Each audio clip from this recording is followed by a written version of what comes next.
ನಮಸ್ಕಾರ ವೀಕ್ಷಕರೇ, ಧ್ರುವ ವಾಸ್ತು YouTube channel ವೀಕ್ಷಕರಿಗೆ ಸ್ವಾಗತ ಸುಸ್ವಾಗತ. ವೀಕ್ಷಕರೇ, ನಾನು ನಿಮ್ಮ ಶ್ರೀಧರ್ ಗಾಮನಗಟ್ಟಿ ಮಾಡುವ ನಮಸ್ಕಾರಗಳು.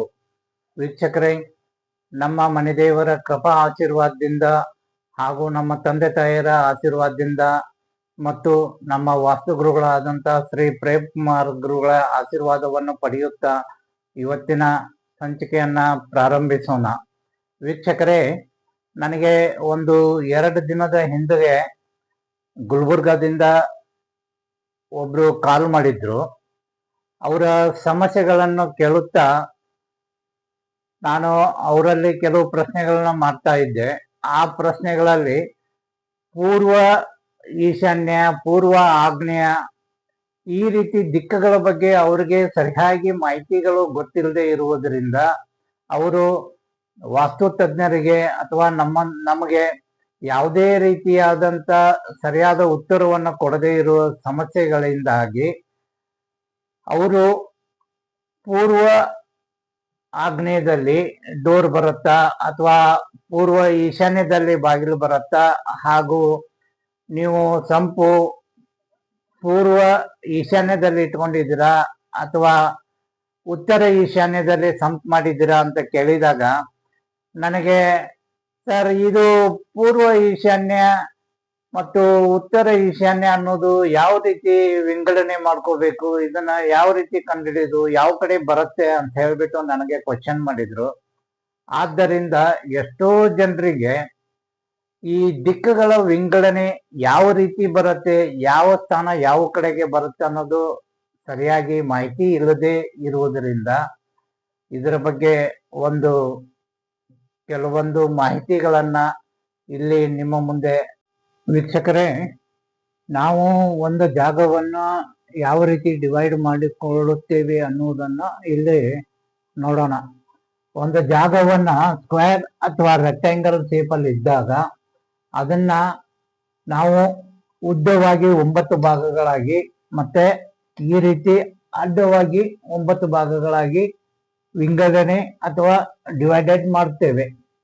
ಇದರಲ್ಲಿ ಇದು ಪೂರ್ವ, ಆಗ್ನೇಯ, ದಕ್ಷಿಣ, ನೈಋತ್ಯ, ಪಶ್ಚಿಮ, ವಾಯವ್ಯ, ಉತ್ತರ ಮತ್ತು ಈಶಾನ್ಯ ಈ ರೀತಿಯಾಗಿ ದಿಕ್ಕುಗಳನ್ನು ತೆಗೆದುಕೊಂಡು ಈ ದಿಕ್ಕುಗಳಲ್ಲಿ ಕೆಲವೊಂದು ಸ್ಥಾನಗಳನ್ನ ವಿಂಗಡಣೆ ಮಾಡ್ತೇವೆ. ಇಲ್ಲಿ ಯಾವ ಸ್ಥಾನಗಳನ್ನ ವಿಂಗಡಣೆ ಮಾಡುತ್ತೇವೆ ಅಂತಂದ್ರೆ ಈಶಾನ್ಯ, ಆಗ್ನೇಯ, ನೈಋತ್ಯ ಮತ್ತು ವಾಯವ್ಯ ಈ ದಿಕ್ಕುಗಳನ್ನ ವಿಂಗಡಣೆಯಾಗಿ ಮಾಡುತ್ತೇವೆ.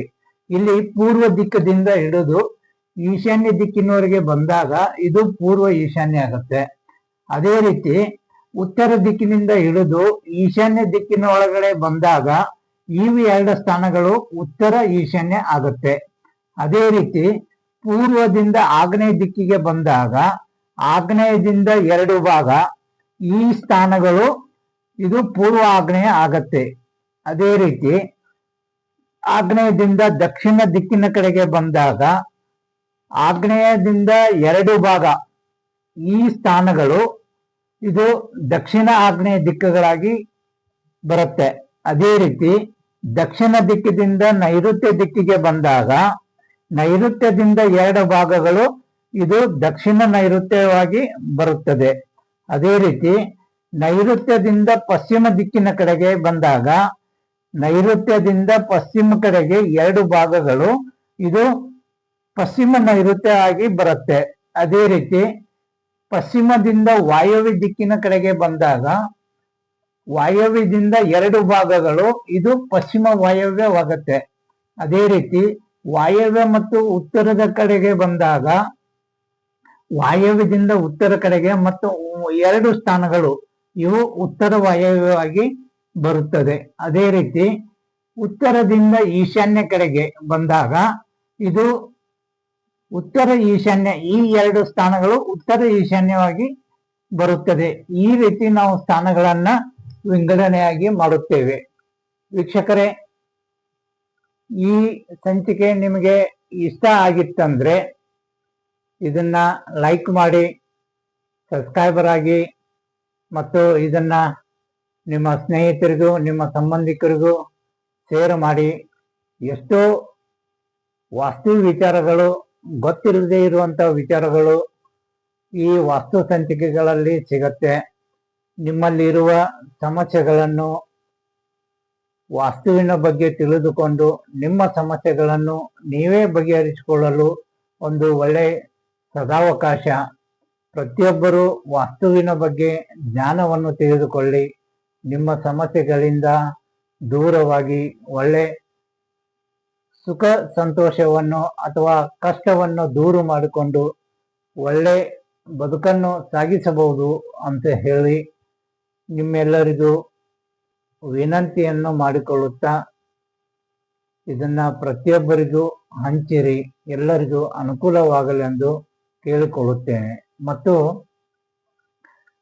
ನಿಮಗೆ ಯಾರಾದ್ರಿಗೂ ವಾಸ್ತು ಪ್ಲಾನ್ ಬೇಕಾದಲ್ಲಿ ಅಥವಾ ವಾಸ್ತುವಿನ ಬಗ್ಗೆ ಮಾಹಿತಿಗಳು ಬೇಕಾದಲ್ಲಿ ನನ್ನ ನಂಬರ್ಗೆ ಕಾಲ್ ಮಾಡಿಬಿಟ್ಟು ನೀವು ನಿಮ್ಮಲ್ಲಿರುವ ಸಮಸ್ಯೆಗಳ ಬಗ್ಗೆ ತಿಳಿದುಕೊಳ್ಳಬಹುದು. ನಿಮ್ಮ ಮನೆಯ ಸಮಸ್ಯೆಗಳ ವಿಚಾರ, ಯಾವ ಸ್ಥಾನದಿಂದ ಏನಾಗ್ತಾ ಇದೆ, ಏನು ತೊಂದರೆಗಳು ಇದೆ, ಅದರಿಂದ ಹೊರಗೆ ಬರಲು ನಮ್ಮಿಂದ ಆಗುವಂತ ನಾವು ಸಲಹೆ ಸೂಚನೆಗಳನ್ನು ನಿಮಗೆ ಸೂಕ್ತವಾಗಿ ನೀಡುತ್ತೇವೆ. ಇವತ್ತಿನ ಈ ಸಂಚಿಕೆಯನ್ನು ಇಲ್ಲಿಗೆ ಮುಗಿಸುತ್ತೇನೆ. ಇನ್ನೊಂದು ಹೊಸ ಸಂಚಿಕೆಯೊಂದಿಗೆ, ಇನ್ನೊಂದು ಹೊಸ ವಿಷಯಗಳೊಂದಿಗೆ ನಿಮ್ಮ ಮುಂದುಗಡೆಗೆ ಬರುತ್ತೇನೆ. ಅಲ್ಲಿವರೆಗೂ ಧನ್ಯವಾದಗಳು.